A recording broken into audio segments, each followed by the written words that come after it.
What's good, YouTube? It's me, Croc Thrasher, and welcome back to my channel. Today in this video I'm going to be showing you 5 tips to start your adventure in Monster Hunter Wilds. So if this is helpful, be sure to drop a like and comment down below if a tip was helpful.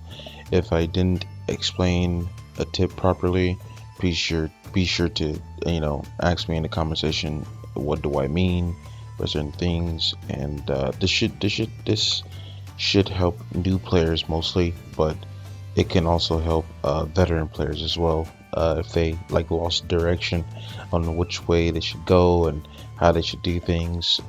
This is mainly for the beginning areas of the game, like to start you off, what you should be looking for and things like that. So yeah, if this is helpful to you, be sure to tell me your feedback down below. Anyways, let's get into tip number 1.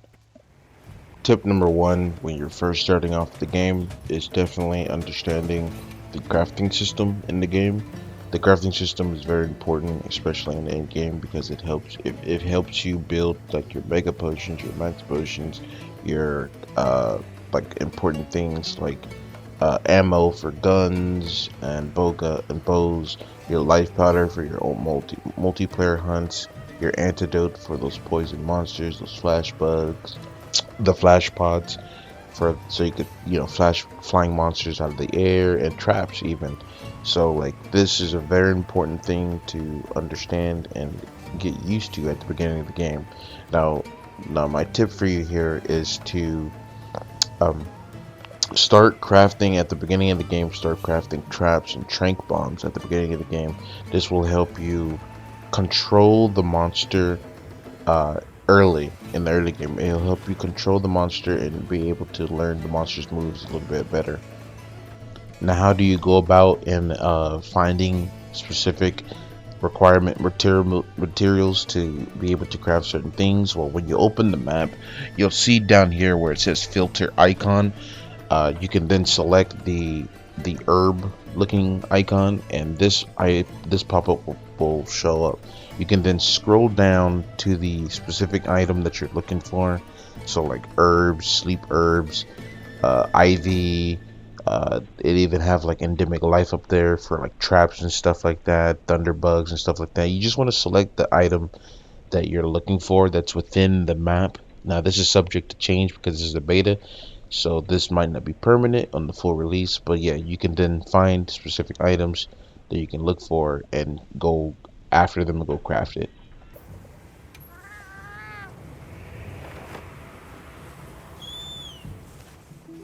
My tip number 2 for you guys is to capture every single monster that you come across.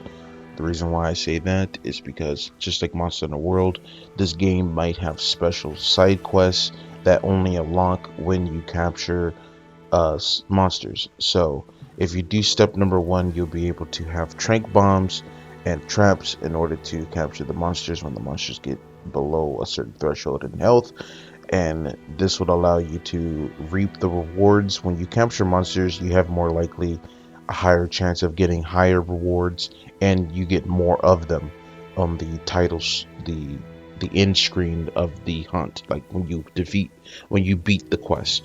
So when you beat the quest, you'll get more rewards, you have a higher chance of getting better rewards, and if this game is anything like World, you will unlock a quest.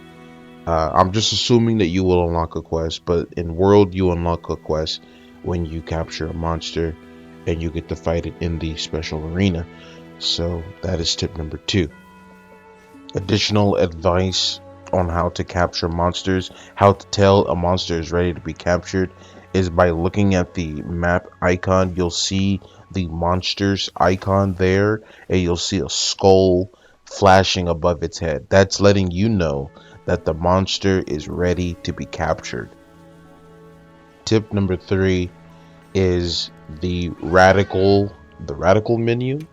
Using the radical menu is a new thing since Monster Hunter World, and a lot of people have not been using it. A lot of speedrunners use it. A lot of high-end players, veteran players who recognize that this is a really good tip, they use it too. But a lot of people that I know they don't really use the radical menu. So I'm here to tell you is once you get used to the crafting system and you're like, okay, it takes a little bit too long to open the menu and go craft and yada yada.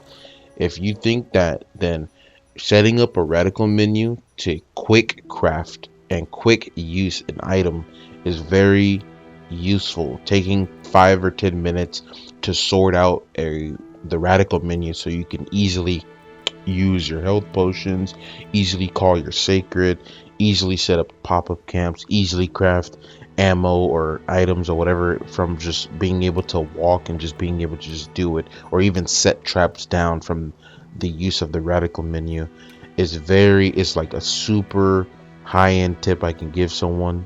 um, it may seem a little bit scary and daunting here, but it honestly isn't. So for me, I'm on PlayStation. The way you access the radical menu from the combat is by holding L1. By holding L1, this little circle will show up, and you moving the right stick will be able to access up, down, left, right on the menu.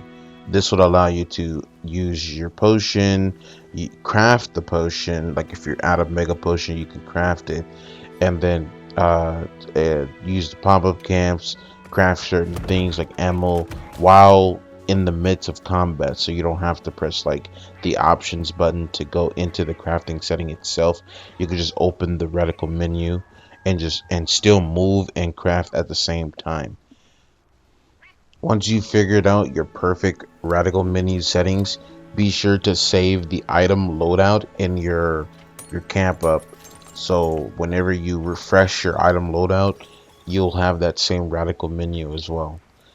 For my fourth tip, it would be to search for mining outposts and bone piles. A lot of mistakes that new players make, they think that the mining outposts and the bone piles are absolutely useless, but here I'm here to tell you that they're not.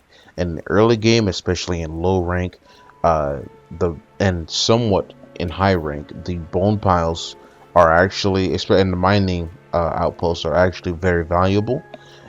If you can get a ton of ore and like excess ore, you can even sell them for zenny.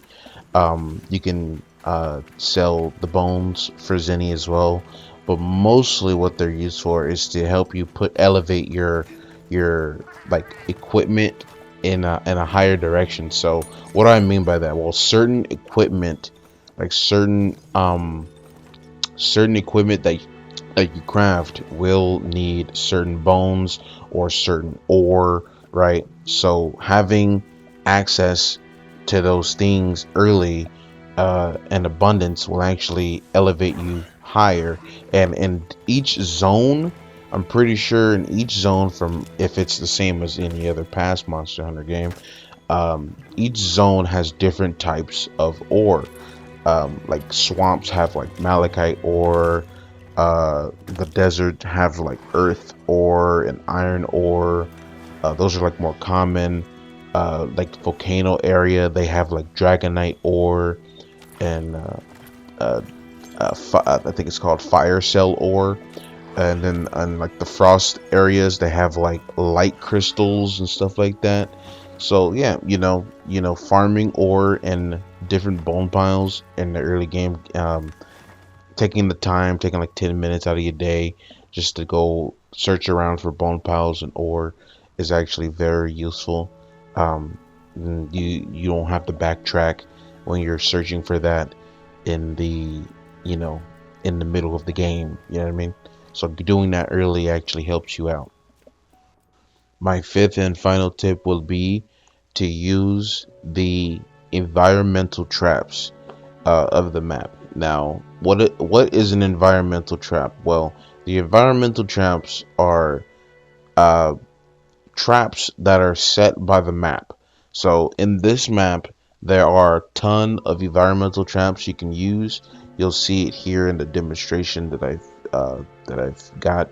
An easy way to use these environmental traps is to lure the monster with this new item, the lure pod.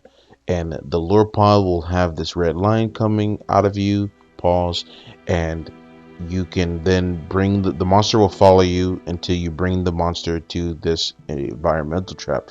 Now, this is not just the only environmental trap, there's a ton of them, but they always do a set amount of damage, and I think they scale with low, high, and G rank respectively.